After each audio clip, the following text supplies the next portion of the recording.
let's be serious. An American company. At a time when we're spending billions upon billions doing this nonsense and seeing very little in terms of results, I'm kind of hearing the shallow echo of these sequester fears and how much devastation it was going to cause with these sequestration cuts, most of which have been rescinded, Charles, and it was hardly the end of the world. Yeah, I think if federal government lost a job when it all through it all.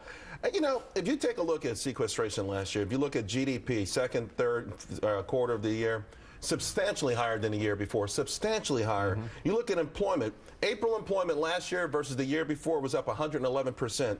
In May it was up 81%. In June it was up 128%. Where was the collapsing economy? I don't get it. I mean, this is a 2% decline in the rate of spending. But you're heralding the economy there.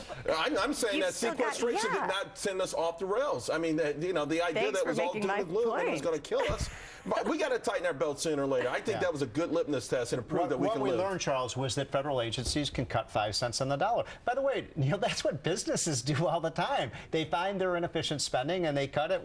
And what the government cut spending on was things like travel, conferences, paper clips that they don't need to be doing. And well, Jessica, if they were spending $150 a gallon for travel with an algae-based fuel. Jessica, we didn't have to shut down the air traffic control system like President Obama wanted to do. But do you think, well, that's a good point. Then Jessica, in the end, do you think that much of this moaning and whining about the sequestration cuts, which really were rounding error on a rounding error on a rounding error when all was said and done, was justified, especially in light of all this apparent waste we've had on just some of these projects we alluded to in this opening segment?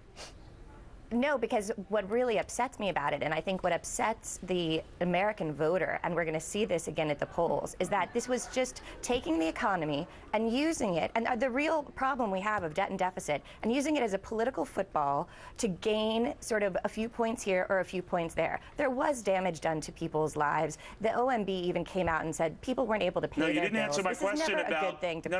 You didn't answer my question about, in the scheme of things, with all the waste that's gone on here. And all the purported horror stories from much smaller comparative cuts in sequestration, we were lied to.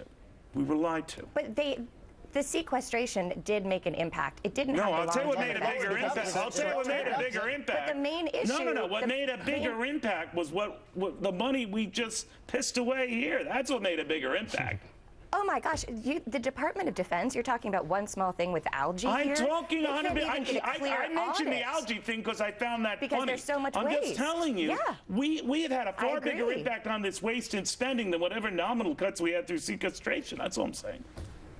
Well, there's got to be, this is what I'm saying, though. They're using sequestration on both sides as a political football instead of taking, putting on their big boy and big girl pants, coming to the table and actually looking at where the money is being spent and making some real cuts. It's called accountability. You're right, both sides should use it, but apples and oranges or algae and moss, I don't know.